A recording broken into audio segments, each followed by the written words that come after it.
들어오시면서 여기 칠판이 없어서 오늘 목사님이 안 하시는구나 눈치채신 분들도 계실 거예요. 아까도 얘기했는데, 우리 찬양단하고 얘기했는데, 예전에 우리 권사님들 많이 금요일 예배 오실 때는 제가 오늘 설교해요 라고 하면은 우리 권사님들 자 대뜸 하시는 말씀이 빨리 끝내!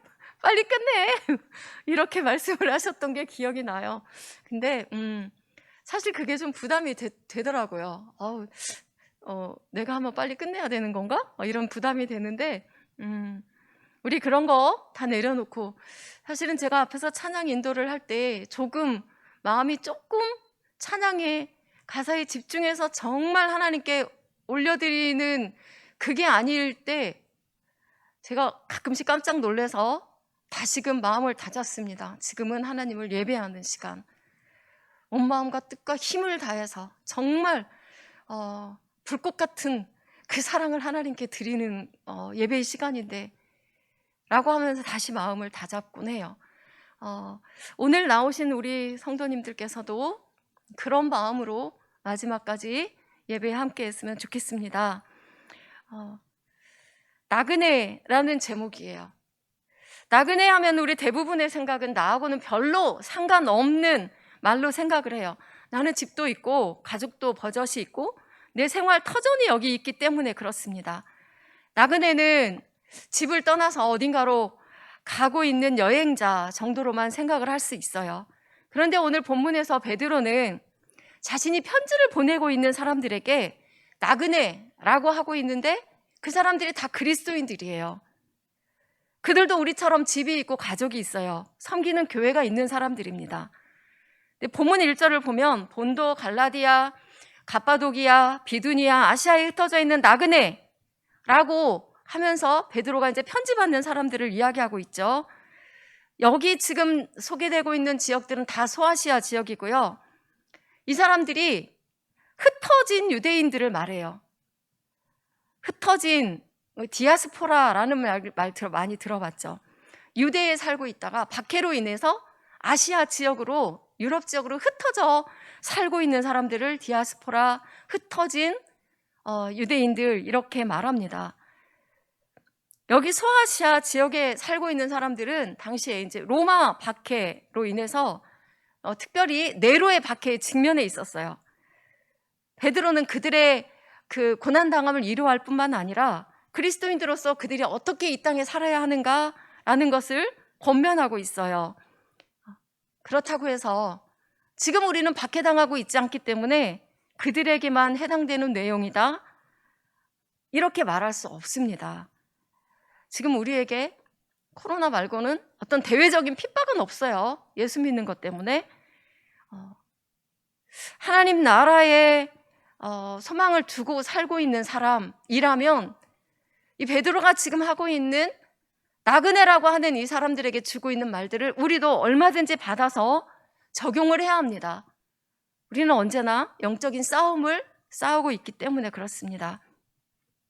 1절 마지막에 흩어진 나그네라고 끝내면서 2절에서는 뭐라고 설명하냐면 흩어진 나그네 곧이라고 하면서 그 흩어진 나그네가 어떤 사람들인가를 말하고 있어요.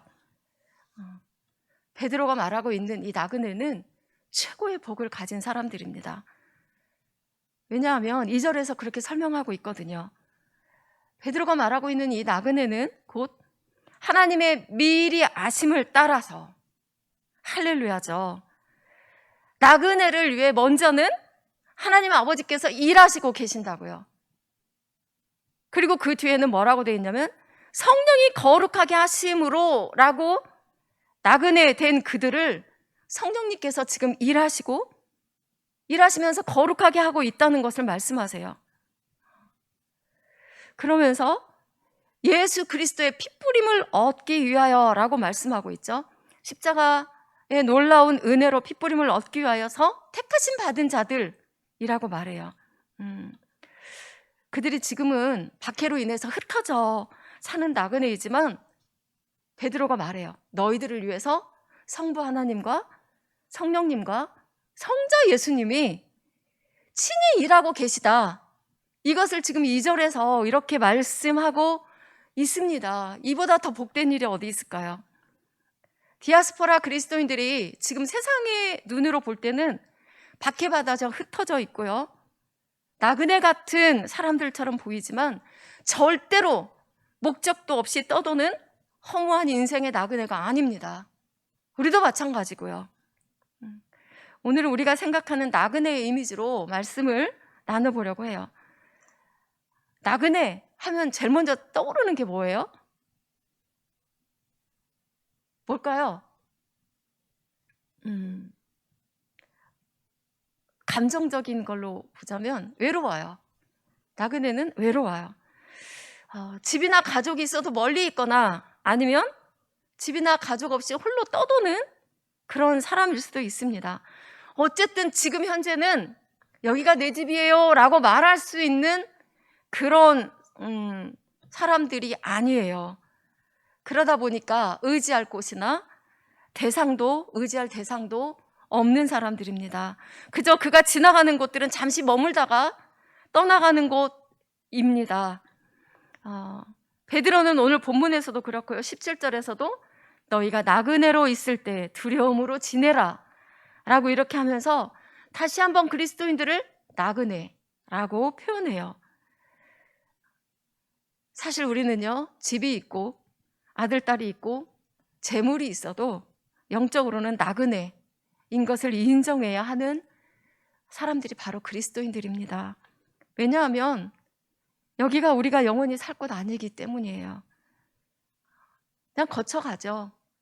사실 이사 다니는 것만 해도 저희는 이사를 결혼하고 한 번, 두 번, 세 번, 네 번, 다섯 번째 지금 이사하고 사는 것 같은데, 그 전에 이사했던 곳들이 사실은 우리 집이었지만 지금은 아니에요. 그냥 다 거쳐 지나가는 곳들이죠. 마찬가지로 큰 통으로 보면 이 세상도 마찬가지예요. 우리가 그냥 있다가 옮겨가는 거쳐가는 곳일 뿐이라고 볼 수 있습니다. 사람은 누구나 외로워합니다. 제가 이렇게 말할 때 천만에 나는 외롭지 않는데요, 나는 단 한 번도 외로움이라는 거 느껴본 적이 없어요 라고 생각하는 분이 있다면 그분은 정말 가족들의 사랑을 많이 받고 사시거나 사랑이 많은 친구가 많거나 그러신 분일까요? 아니면 주님이 함께 계신데 뭐가 외로워요 라고 한다면 정말 최고죠, 그분은. 근데 거의 다 외로워요. 그 외로움이 어디서부터 왔을까? 제 나름대로 그렇게 정의를 내려봤어요. 나를 제대로 알아주고 이해해주는 사람이 없어서 아닐까? 이 사람은 하늘이 무너져도 내 편이다. 내가 살아있는 동안 어떤 일이 있어도 나와 함께 있을 것이고 내가 죽을 때도 같이 죽어줄 수 있는 사람이야 라고 할 만큼 어느 누구에도 그렇게 확신을 갖고 이 사람은 이 사람 때문에 나는 외롭지 않아 라고 말할 수 있는 사람은 없을 것 같아요. 있으세요? 있으신가 보아요. 사실 우리가 배우자하고 아무리 몇십 년을 살았어도요, 그리고 내 속으로 난 자식이 옆에 있어도 그들이 나를 다 알아주지 못해요. 알지 못합니다. 어떻게 알겠어요? 그래서 많이 때때로 외롭죠. 그렇다면 함께 신앙생활하고 있는 성도들은 어떨까요? 얼마 전에 어느 가정에 신방을 갔는데 그분이 이런 말씀을 하세요. 교회가 끼리끼리만 모이고 교제하니까 교회의 모습이 아닌 것 같아요. 이렇게 직접적으로 얘기를 하시더라고요. 그래서 제가 그랬죠. 사실 나이 비슷한 또래끼리 모이는 건 어쩔 수 없는 거 아닐까요? 그렇잖아요. 40대 초반인 분하고 80대 이신 분하고 막 친구로 막 늘 그렇게 지내기는 좀 그렇잖아요. 그래서 제가 그렇게 말씀드렸는데도 이해하시려고 안 하시더라고요. 그분이 이해 안 하시려고 하는 거는 은연중에 나는 교회가 더 외로워, 이거를 표현하고 계신 것 같았어요. 그래서 우리는 서로 이 외로움 서러움을 좀 알아달라고 이렇게 저렇게 표현하지만 그게 잘 전달이 안 되고 나중에는 그것 때문에 다투고 말싸움만 일어나기 일쑤인 게 바로 우리입니다. 그럼 하나님은 어떠실까요? 하나님은 우리를 창세전에 아시고 택하셨다고 하세요. 우리의 머리카락까지 세시고 우리의 모든 심사를 아시고 우리의 안고 섬을 일어서 아시는 분이십니다. 우리 함께 읽어볼까요? 시작. 여호와여, 주께서 나를 살펴보셨으므로 나를 아시나이다. 주께서 내가 앉고 일어섬을 아시고 멀리서도 나의 생각을 밝게 아시오며 나의 모든 길과 내가 눕는 것을 살펴보셨으므로 나의 모든 행위를 익히 아시오니 여호와여, 말을 알지 못하는 것이 하나도 없으시나이다. 아멘. 나를 이해해달라고, 나를 알아달라고, 내 생각은 이렇다고 굳이 우리가 마음을 전달하려고 하지 않아도 우리 하나님 이미 모든 것을 아시고 이해하시는 하나님이세요. 사실 그리스도인들이 외롭다라고 말하는 건 모순이 있을 수도 있어요. 왜냐하면 오늘 본문에서 예수 그리스도의 핏부림을 얻기 위하여서 택하심을 받은 자들이라고 말하고 있고요. 예수 그리스도의 핏부림을 얻은 자는 구원받은 하나님의 백성을 의미합니다. 이것을 위해서 임마누엘로 오신 분이 바로 예수님이세요. 임마누엘의 뜻은 하나님이 우리와 함께 계시다예요. 그것을 이루시기 위해서 예수님이 오셨거든요. 근데 그 예수님이 예수 그리스도의 그 핏부림을 받은 자들에게 이렇게 약속을 하셨잖아요. 마태복음 28장에서 항상 우리 목사님이 정말 많이 하시는 말씀, 내가 세상 끝날까지 너희와 항상 함께 있으리라 라고 하신 약속의 말씀이 있고, 우리 하나님은 신실하신 하나님이시기 때문에 언제나 그 말씀이 우리와 함께 있어요. 그런데도 예수 믿는 사람들이 나 외로워 이렇게 말하는 건 모순이 있지 않을까라고 하지만, 그런데도 불구하고 외롭습니다. 주와 동행하는 삶이 가장 복된 삶이라고 믿는다면요, 혼자 있어도, 누가 나를 알아주지 않아도, 이해해주지 않아도 주와 동행하고 있으므로 외롭지 않을 수 있는 게 바로 우리들이에요. 그럼에도 불구하고 내가 그것을 알고 있음에도 불구하고 때때로 외로움에 눈물 나고 속상한 사람들이 바로 우리들이에요. 임마누엘이라고 말씀하시고 함께 계시겠다고 약속했는데도 불구하고 우리의 시선이 자꾸 어디로 가냐면 여전히 사람에게 향하고 여전히 우리에게 필요한 것들로 우리의 시선이 향하고 있기 때문에, 사실은 이 약속의 말씀이 있음에도 불구하고 우리는 그 채워지지 않는 것 때문에 그냥 속상하고 눈물 날 때가 많습니다.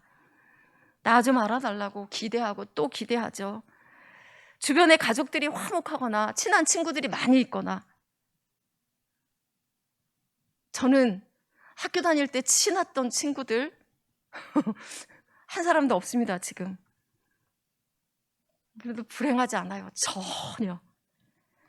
친한 친구가 많이 있거나 말이 잘 통하는 동료가 옆에 많이 있으면 나를 안아주는 것 같아서 우리는 잠시는 행복해져요. 그러다 조금만 서운하게 되면 금방 또 우울해하면서 속상해하고 내가 어떻게 했는데 라고 하면서 막 뒤를 따지죠. 우리를 행복하게 해주고 나를 알아줄 것 같았던 사람들 오래 머물지 않습니다. 단지 하나님은 서로의 곁에서 우리가 나그네 길을 가는 동안에 서로를 정말 귀히 여기고 따뜻함을 나누고 사랑하고 사랑하는 법을 배워가도록 그렇게 우리에게 붙여주셨다고 믿습니다. 그리스도 안에서요. 하나님은 회전하는 그림자도 없으십니다. 그 영원토록 변함없으신 분이 나를 사랑하신다고 오히려 우리에게 네가 좀 그 사랑을 알아달라고 요청하시면서 함께 계신다는 것을 우리는 너무나 잘 압니다. 근데 아는 것으로는 안 되죠. 우리가 의롭지 않을 수 있는 것은 정말 항상 주 예수님께 온전히 붙어 있는 것밖에 없습니다. 우리는 가끔 예수님에 대해서 오해해요. 예수님은 십자가를 지고 가시면서 얼마나 외로우셨을까? 이런 말을 자주 하곤 해요. 내가 죽을지언정 주를 버리지 않겠습니다라고 말했던 베드로는 그 수제자와 나머지 제자들이 몇 시간 만에 다 도망갔죠. 홀로 외롭게 십자가의 고난의 잔을 마신 예수님 얼마나 외로우셨을까? 저도 옛날에 많이 그렇게 말했습니다. 근데 그건 우리의 생각이에요. 성경 어디에도 예수님은 모두 버리고 도망갔기 때문에 외로우셨다라는 말이 없어요. 십자가의 고난이 너무 힘드셔서 엘리 엘리 나마 사박다니 라고 외치긴 하셨지만 우리 예수님은 요한복음 17장 십자가에 달리시기 전에 아버지께 드리는 기도에서 이렇게 말씀하고 계세요. 함께 읽겠습니다. 시작. 아버지여, 아버지께서 내 안에 내가 아버지 안에 있는 것 같이. 그게 무슨 말이죠? 아버지와 하나이신 예수 그리스도 자신을 말씀하고 계세요. 그래 다시 읽겠습니다. 시작. 아니 다음 거요. 시작. 아버지께서 내게 하라고 내가 이루어 아버지를 이 세상에서 영화롭게 하였사오니 아버지여, 창세전에 내가 아버지와 함께 가졌던 영화로서 지금도 아버지와 함께 나를 영화롭게 하옵소서. 아멘. 우리 주님이 이렇게 확신에 찬 기도를 드리시고 십자가를 지셨어요. 우리처럼 사람이 나를 조금 멀리 했다고 해서 나에게 서운하다고 하게 했다고 해서 외로워하거나 하지 않으셨어요. 우리 주님은 하나님이시고 하나님 아버지가 분명히 하나로 함께 계신다는 것을 십자가 지시기 전 기도에서 말씀하고 계세요. 또 이렇게 기도하셨습니다. 한 번 더 읽겠습니다. 시작. 내게 주신 영광을 내가 그들에게 주었사오니 이는 우리가 하나가 된 것 같이 그들도 하나가 되게 하려 함이니이다. 아멘. 예수님 당신이 십자가에서 우리에게 모든 것을 주신 것은 삼위 하나님과 우리가 하나가 되게 하려 하신다라고 말씀하고 계세요. 심지어 우리는 죄인 중에 있을 때 우리 주님께서 우리가 아직 죄인 되었을 그때 그리스도께서 우리를 위하여 죽으셨다. 그래서 하나님이 우리에 대한 자기의 사랑을 확정하셨다라고 이렇게 그 사랑을 보이십니다. 십자가에 달려 죽으심으로 우리가 성부, 성자, 성령 하나님과 온전히 하나가 되게 하셨다고 말씀해서요.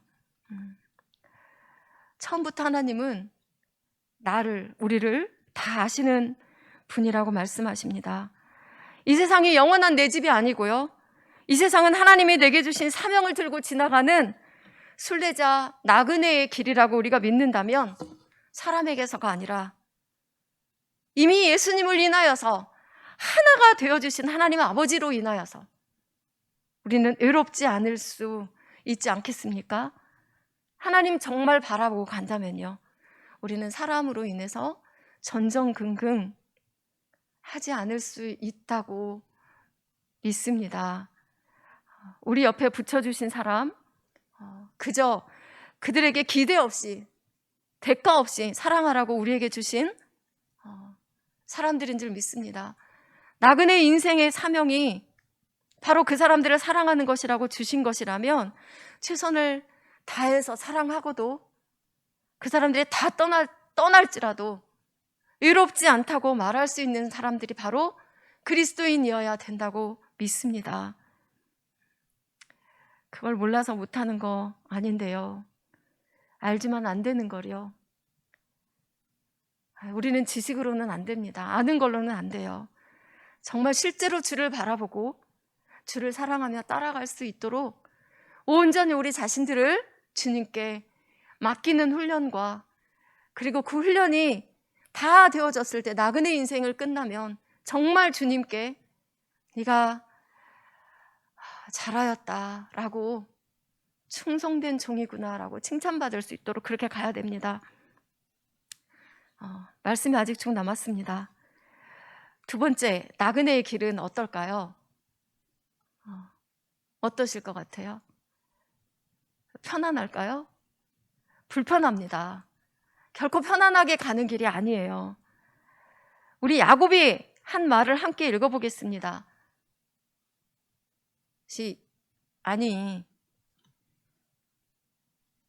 창세기 없어요? 미안해요. 죄송해요. 우리 전우사님들하고 그냥 하는 말투로 하다 보니 제가 읽을게요. 야곱이 바로에게 이르되 내 나그네 길의 세월이 130년이니이다.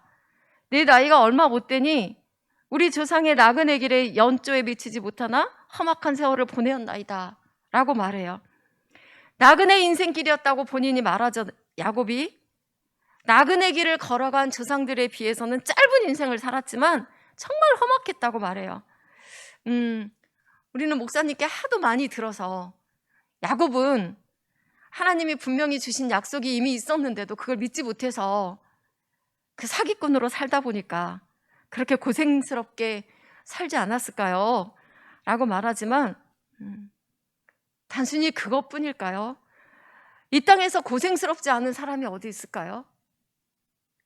현대를 살아가는 사람들은요, 과학이 발달했고 또 여러 가지 우리에게 필요한 도구들이 정말 다 갖춰져 있다고 해도 과언이 아니에요. 그런데 늘 쉬고 싶어 해요. 늘 쉼을 바랍니다. 힘들어요. 고달픕니다. 우리 주님 마태복음 11장에서 이렇게 요청하세요. 수고하고 무거운 짐진 자들아 다 내게로 오라. 내가 너희를 쉬게 하리라. 우리가 알다시피 이 말씀은 나한테 오면 만사 형통할 거다. 너희가 편안할 거다. 이 말씀이 아니에요. 그저 그러니 그냥 먹고 쉬어라. 이 말씀이 아니라는 걸 너무 잘 알죠? 그 뒤에 말씀을 보면 알아요. 너희가 일해라. 일하는데 내 멍에를 메고 이 땅을 살아가는 법을 배우라고 주님 말씀하세요. 그러면 쉼을 얻는다고요.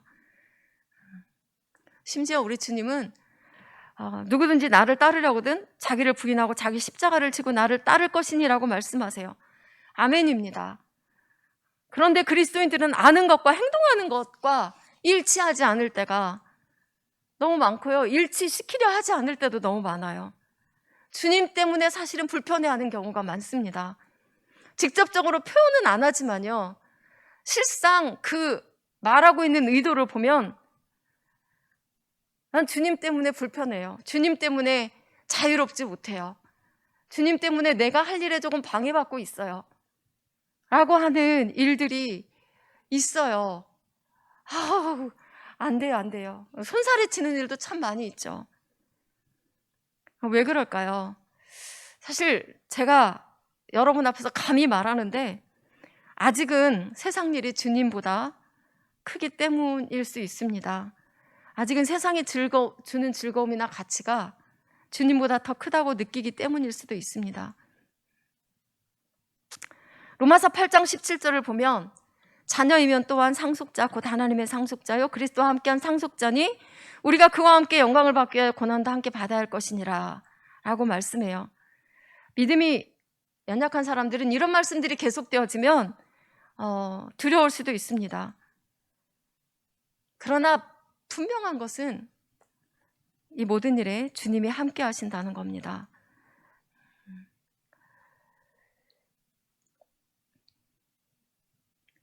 제가 준비한 말씀보다 조금 줄여야겠습니다. 나그네는요, 정창민하고 다릅니다. 외모나 생각이나 행동이나 정창민과 결코 같을 수 없습니다. 예수님을 믿지 않는 이 땅에 살고 있는 거의 모든 사람들은 이 땅에서 사는 삶이 다라고 생각해요.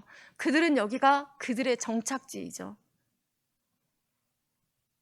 그들은 여기서 잘 먹고 잘 살아야 하기 때문에 어떻게 하면 내 이름을 낼 수 있을까?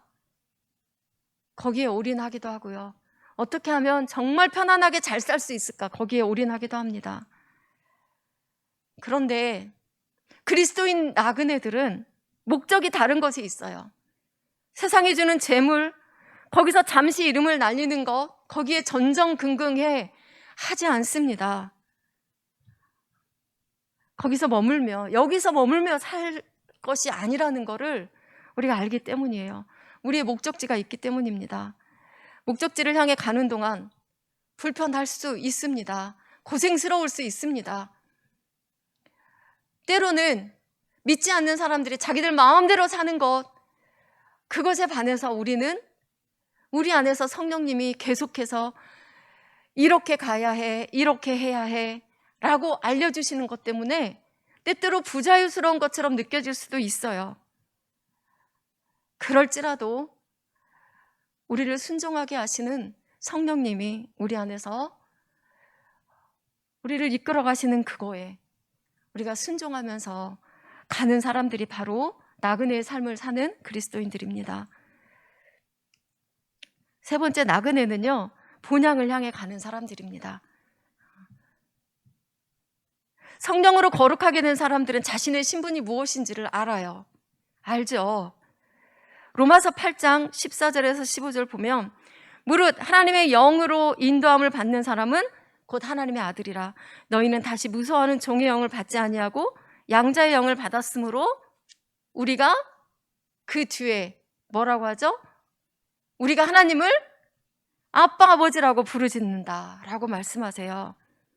하나님의 아들, 하나님의 자녀인 것을 분명하게 인식하고 사는 게 그리스도인 나그네들입니다. 하나님의 택하심을 받았고 그리스도의 핏부림을 받아서 성령으로 인침을 받았고 그리고 성령님이 거룩하게 우리를 만들어 가시기에 우리는 우리의 신분을 알아요. 그래서 이 땅에 소망을 두기보다 우리의 본향인 하나님 나라에 소망을 두고 삽니다. 바울은 빌립보서에서 이렇게 말합니다. 우리 함께 읽어볼까요? 시작. 그러나 우리의 시민권은 하늘에 있는지라 거기로부터 구원하는 자 곧 예수 그리스도를 기다리노니. 아멘.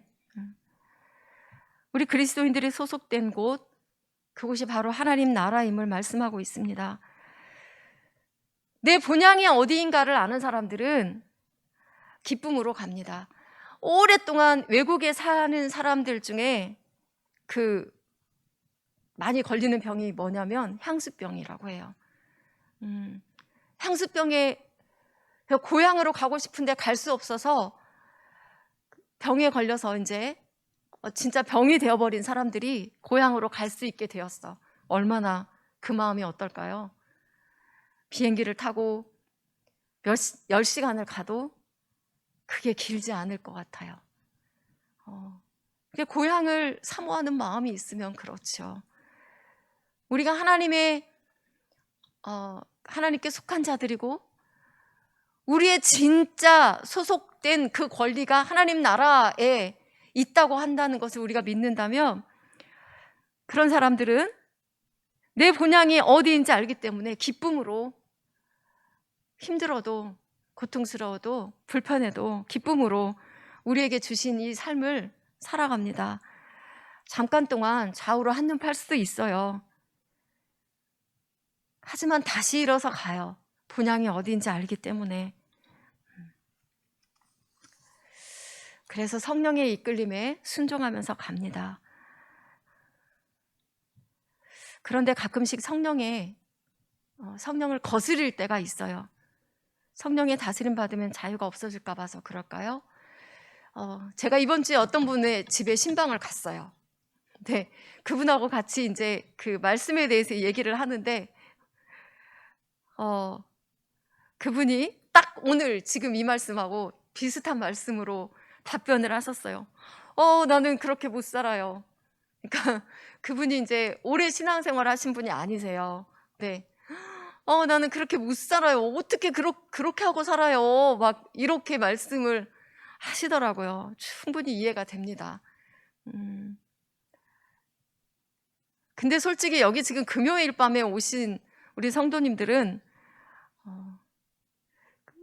사실 그런 반응을 보이면 안 될 것 같아요. 내가 성령에 완전히 이끌림 받아서 살다 보면 자유도 없어지고 내가 원하는 것을 하지 못하게 될까 봐 라는 생각 자체를 우리는 하지 말아야 되는데, 때때로 우리 자신들을 좀 살펴봐야 됩니다. 내 삶의 영역들이 너무 간섭받게 되는 거 아닐까? 라고 하는 두려움에 혹시 사로잡혀 있는 건 아닌지 그걸 살펴봐야 합니다. 우리에게 거룩한 신분을 주신 이유를 베드로전서 2장 9절에서는 이렇게 말씀해요. 너희는 택하신 족속이고 왕같은 제사장들이 거룩한 나라고 그의 소유된 백성이라. 그런데 그 신분을 주신 이유가 뭐냐면 너희를 어두운 데서 불러내어 그의 기이한 빛에 들어가게 하시니 그 아름다운 덕을 선포하게 하려고 하신다 라고 말씀하십니다. 우리에게 나그네 된 우리는 그 사명을 갖고 이 땅을 살아가야 합니다.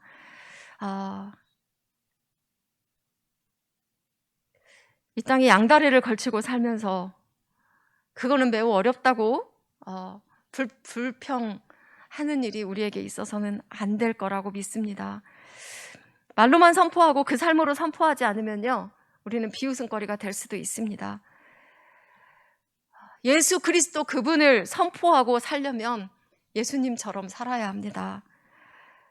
그래서 예수님은 누구든지 나를 따르려거든 자기를 부인하고 자기 십자가를 지고 따를 것이니라 라고 말씀하시죠. 하나님이 주신 거룩한 신분을 받은 사람들이 이 땅에서 해야 할 사명은 예수 그리스도를 선포하는 일입니다. 그 일은 말이 아닌 삶으로의 능력으로 나타내야 합니다. 세상과 똑같은 것을 바라보고 똑같은 것을 좋아하고 똑같은 것을 부러워하고 그렇게 가는 길은 결코 예수님을 따라가는 길이 아닙니다. 그것은 자기 십자가를 지고 가는 것이기 때문에 어렵습니다.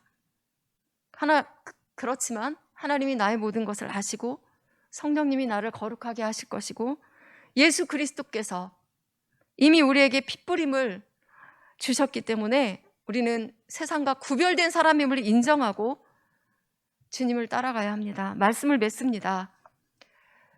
나그네의 길은 때때로 지치고 힘들고 고난이 있고요, 험난한 길을 만날 수도 있습니다. 외롭고 서럽고 슬플 수도 있습니다. 그러나 분명한 목적지를 바라보고 가는 사람들이 바로 그리스도인 나그네들입니다.